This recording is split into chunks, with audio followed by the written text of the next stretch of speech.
औरत और दर्द का कितना गहरा रिश्ता है कि सभी दर्द औरत के हिस्से में आते हैं। शायद किसी किताब में भी पूरा नहीं लिखा जा सकता, क्योंकि उसका दर्द इतना गहरा होता है कि उसके दर्द के सामने सभी शब्द कम पड़ जाते हैं। जब वो एक बेटी होती है तो उस घर की रौनक होती है, पर न जाने कितनी बार उसे पराया समझाकर उसकी हंसी पर पहरे बैठा दिए जाते हैं। उससे कहा जाता है, तुम्हें तो कल किसी और के घर जाना है, किसी और का घर बसाना है। और यही सोच बचपन से उसकी आत्मा पर एक बोझ की तरह डाल दी जाती है।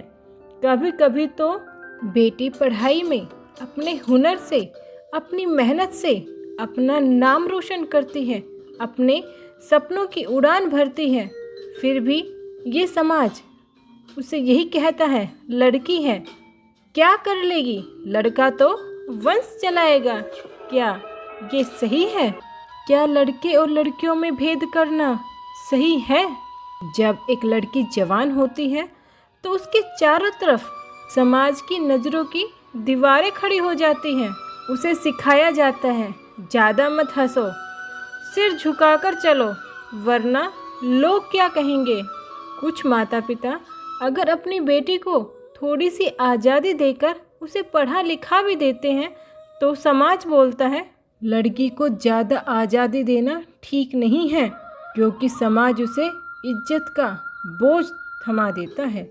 उसकी आज़ादी उसके सपनों से भी बड़ी उसकी चुप्पी मानी जाती है। और जब शादी हो जाती है तो औरत को सिखाया जाता है कि अब उसकी पहचान ही उसका पति है। उससे उसके घर की, उसके पिता की पहचान छीन ली जाती है और एक नई पहचान उसके पति की, उसके परिवार की उसे दे दी जाती है। चाहे वो कितनी ही पढ़ी लिखी, सपनों से भरी हो, लेकिन एक शब्द में शब्द मिटा दिया जाता है, अब तुम्हारा घर यही है। कितनी औरतें हैं जो अपनी इच्छाओं को, अपने कैरियर को, अपनी पहचान को सिर्फ इस समाज की मर्यादा में खो देती है। कभी दहेज की आग में, तो कभी घरेलू हिंसा की चोट में, कभी रिश्तेदारों के तानों में, तो कभी अपने सपनों की बेरुखी में। उसके सपने कुछ नया देखते हैं तो घर के अपने ही उसे ताना मारते हैं। वो अपनों की बेरुखी में ही जलती रहती है, टूटती है, बिखरती रहती है। लेकिन क्या ये परिवार, समाज उसकी खामोशी को सुन सकते हैं? क्या किसी ने उसके आंसुओं के पीछे चुपी खामोशी को सुना है? क्या कभी किसी ने उसकी चीखती हुई आंसुओं के पीछे की आवाज़ को महसूस किया है?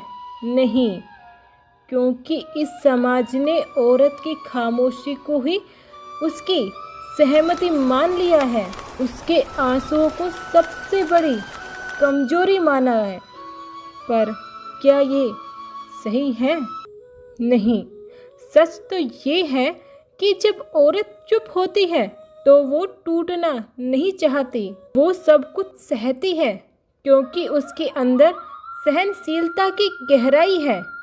वो आंसू बहाती है क्योंकि उसके अंदर इंसानियत अब भी जिंदा है। सोचो, एक औरत जो पूरे परिवार के लिए दिन रात काम करती है, अपने बच्चों के लिए अपना कैरियर छोड़ देती है, अपने माता पिता से दूर होकर नए घर में अपनी पहचान ढूंढती है, पर क्या कभी उसके बलिदान को सम्मान मिला है? कभी किसी ने माँ के हाथों की झुर्रियों में छिपे त्याग को पढ़ा है? क्या कभी किसी ने पत्नी की थकान में छिपी मोहब्बत को समझा है? क्या कभी किसी ने बहन की खामोशियों में छिपे सपनों को देखा है? नहीं, समाज ने इन सब को औरत का फर्ज का नाम देकर भुला दिया है। और यही एक औरत के जीवन की सबसे बड़ी त्रासदी है। उसका हर त्याग, हर बलिदान उसके हक की जगह फर्ज में बदल दिया जाता है। पर मैं पूछना चाहती हूँ, क्या ये सही है? याद रखो, हर आंसू बेकार नहीं जाता, हर दर्द खाली नहीं होता और हर औरत की चुप्पी एक दिन उसके भीतर आग बनकर।